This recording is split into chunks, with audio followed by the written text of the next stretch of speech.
E aí, galera, beleza? Mais uma videoaula. Só que antes da gente começar, eu gostaria de fazer uma pergunta para vocês. Vocês conhecem o hino da França? Vamos dar uma olhadinha na tradução? Hoje eu vou de português, viu? Vou deixar o meu francês para outro dia. Mas olha lá. Avante, filhos da pátria. O dia da glória chegou.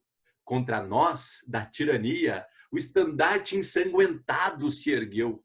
E o estandarte ensanguentado se ergueu. Ouves nos campos rugirem esses ferozes soldados? Vêm eles aos nossos braços, degolar nossos filhos, nossas mulheres. As armas, cidadãos, formai vossos batalhões. Marchemos, marchemos. Pesado, né? Que louco. Da onde saiu esse hino? O tema da nossa aula de hoje é Revolução Francesa, que nas palavras de Tanguy, inaugura o início da Idade Contemporânea. Se hoje vivemos em um regime democrático, em que, pelo menos em tese, todos são considerados iguais perante a lei, a não ser que você seja filho de alguém importante, agradeça à multidão francesa que se rebelou contra o reinado de Luís XVI e tentou colocar na prática o lema liberdade, igualdade e fraternidade. Vamos começar a nossa aula? Então vamos lá. Revolução Francesa, parte 1. Esse tema ele é um tanto quanto complexo. O conteúdo é meio longo, são muitos fatos, então vamos combinar o seguinte. Eu fiz uma lista aqui das coisas que você precisa aprender. O que eu preciso aprender? Primeiro eu preciso perceber a França do Antigo Regime, tá? Como eram as condições sociais, as políticas, as econômicas. É importante também eu estabelecer uma relação entre o Iluminismo, que a gente estudou esse ano, e a Revolução Francesa. O Iluminismo fornece ideias que vão motivar as ações da Revolução. É importante também eu compreender a organização social francesa, os 3 estados, que vai ser exatamente nessa primeira parte da aula. Compreender a importância dos Estados Gerais e da Assembleia Nacional durante a Revolução Francesa. Identificar os partidos políticos, principalmente os jacobinos e os gerondinos. Analisar o período do terror e a sua relação com a chegada do Napoleão Bonaparte ao poder. E, para finalizar, identificar a Revolução Francesa como uma das revoluções burguesas. Lembrando que a gente estudou uma revolução burguesa no começo desse ano, foi as revoluções inglesas. Beleza? Vamos continuar? Para começar, então, o seguinte, senhores e senhoritas, como era a sociedade francesa durante o período do Antigo Regime? Lembrando que o Antigo Regime é a época do poder absolutista, da prática do mercantilismo, aquela prática econômica do rei absolutista, que ele visa assim enriquecer, ter mais prestígio entre os reinos. Então vamos lá. Na sociedade francesa, ela era dividida em 4 partes. No topo, o rei, que ele era o cara, o bichão. Aliás, o próprio rei se chamava de Rei Sol, porque todas as coisas tinham que girar em torno dele. Tinha o primeiro estado, o segundo estado, o terceiro estado. É simples. O primeiro estado, tá, seria formado pelo alto clero e pelo baixo clero, eram os religiosos, tá? Cerca de 120 mil pessoas na época da Revolução Francesa. O segundo estado, olha lá, era a nobreza de sangue e a nobreza de espada. Os nobres, que eram cerca lá de 350 mil pessoas. O que o primeiro estado e o segundo estado tinham em comum? Simples também, tá ali, ó. Eles tinham privilégios tributários e jurídicos. Como assim?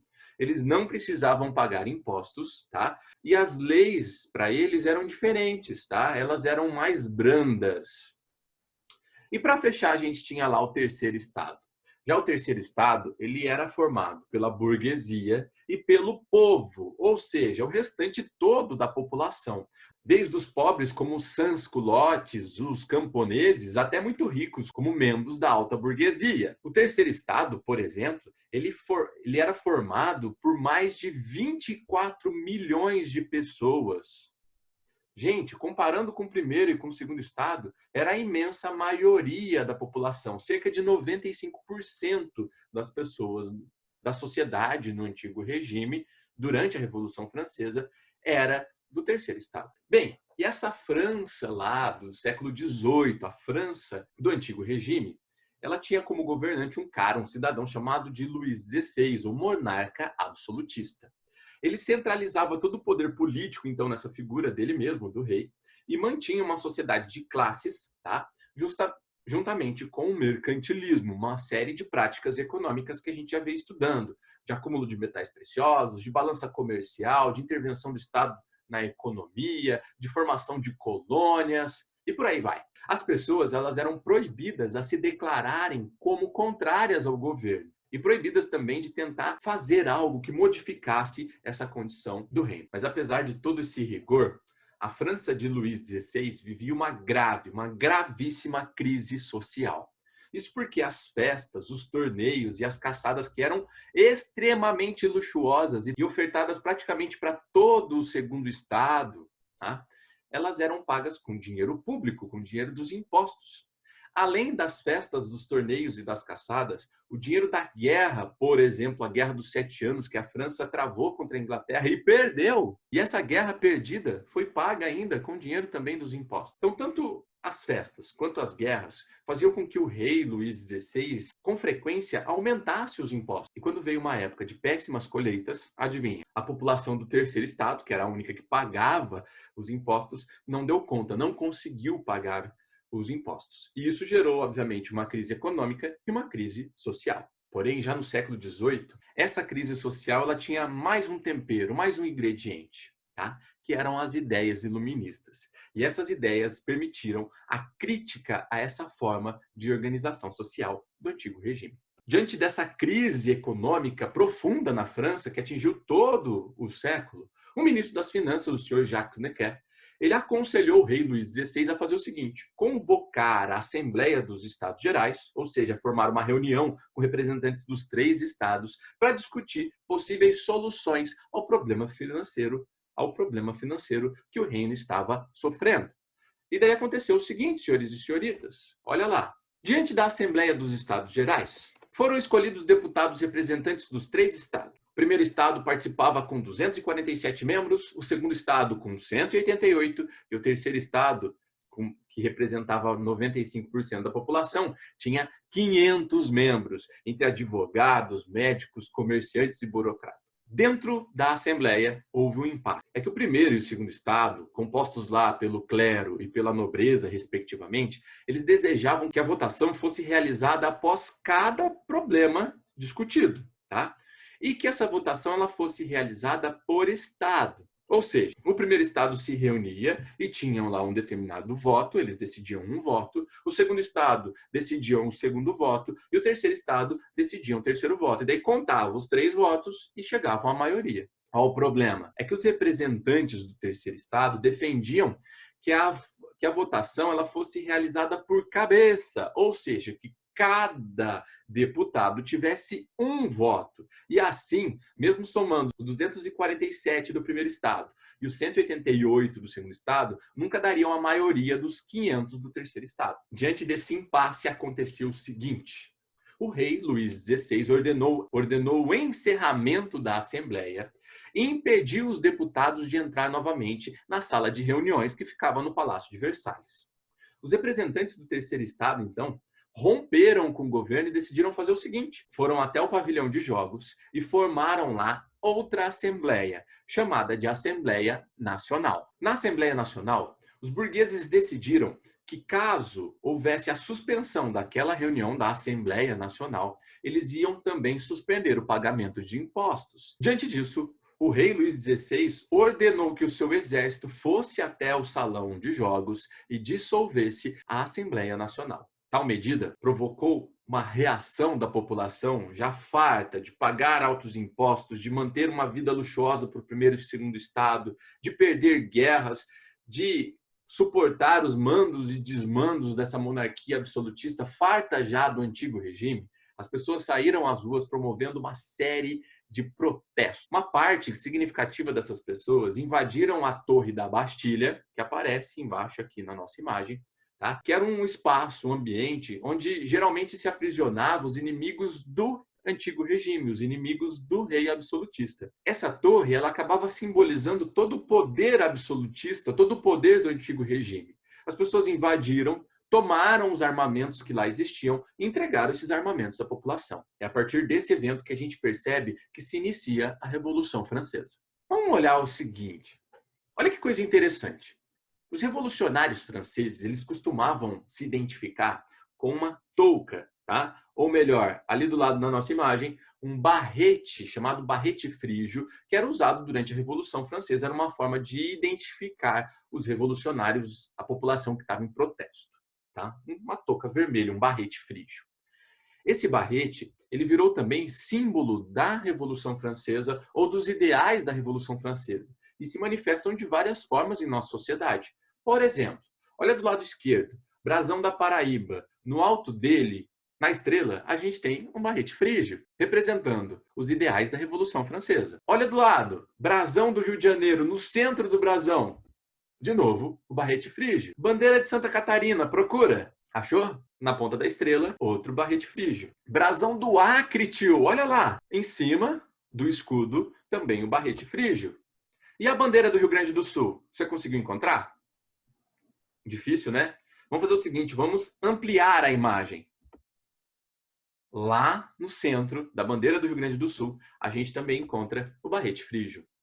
Será que existe outros personagens, outros momentos em que os ideais revolucionários são manifestados através de um gorro vermelho? Será? Smurfs? Será que isso representa os ideais de liberdade, igualdade e fraternidade da Revolução Francesa? E o Saci Pererê? Já sei, lembrei de um. Ha!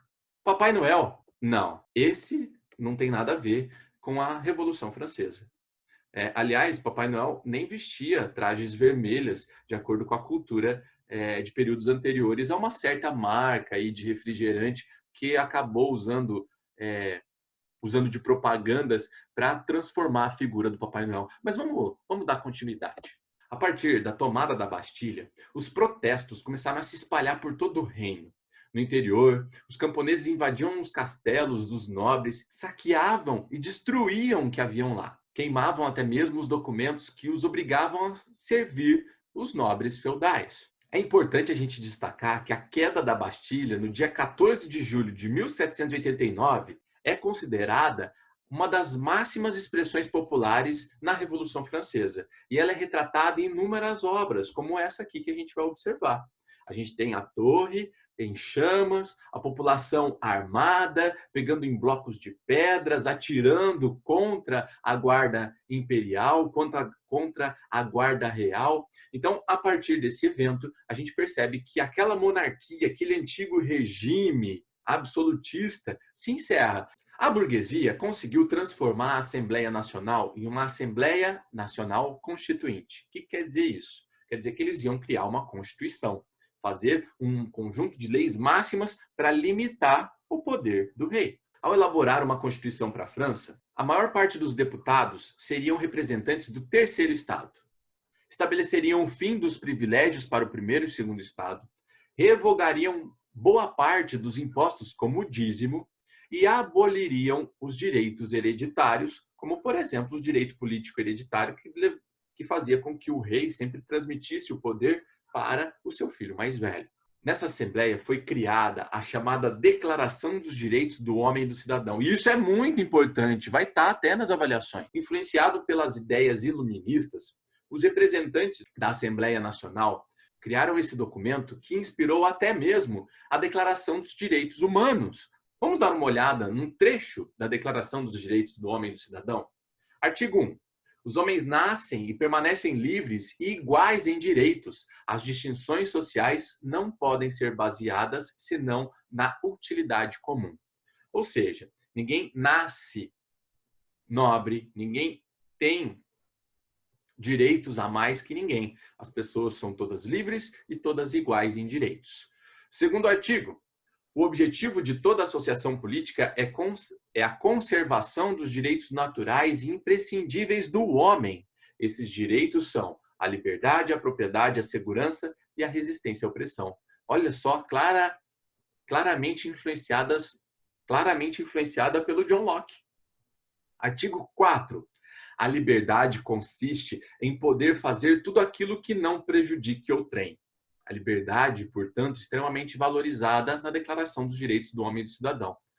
E artigo 12. A garantia dos direitos do homem e do cidadão necessita de uma força pública. Essa força é assim instituída para o benefício de todos e não para a utilidade particular daqueles a quem é confiada. Só uma pergunta. Quando criaram esse documento, ele era de fato praticado pelas pessoas da época? Não. Por isso que é importante a gente ter mecanismos jurídicos que tragam direito às pessoas, mesmo que naquele exato momento não seja praticado. Tá? É porque a partir desses documentos é que a gente vai de fato buscar uma sociedade mais justa. Será que hoje em dia a gente não precisa, mesmo diante de todas as dificuldades, pensar em documentos que tragam leis mais justas a todos? Bem, ainda de acordo com a Assembleia Nacional Constituinte, foi estabelecida a Constituição Civil do Clero, ou seja, criaram um conjunto de leis para o clero, para a igreja. O Estado confiscou bens da igreja, reduziu o número de bispos e de padres e determinou que os membros da igreja agora seriam funcionários do Estado. E eles teriam suas atividades e rendimentos determinados pelo governo. Ainda em 1791, a Assembleia Nacional Constituinte conseguiu formar, de fato, uma primeira Constituição francesa. Dividia o poder político em três: executivo, legislativo e judiciário. Lembrou de qual filósofo iluminista? Montesquieu, isso. O Estado não poderia intervir no comércio, ou seja, praticariam ali, a partir daquele momento, o liberalismo econômico. E o critério para voto seria o voto censitário. Quem receberia a partir de uma determinada renda, um determinado valor, podia votar. Bem, esse item trouxe bastante problema, porque nem todo o terceiro estado tinha grana, tinha rendimento. Então, nem todo o terceiro estado poderia participar da política. Diante dessa nova Constituição, diante do fim do absolutismo naquelas circunstâncias, olha lá, o rei Luís XVI e a sua família tentaram fugir sorretariamente da França, de madrugada, só que não deu certo. Enquanto eles tentavam fugir, membros do terceiro estado capturaram o rei e... Não. Depois eu conto. Parte 2. Pessoal, encerramos por aqui.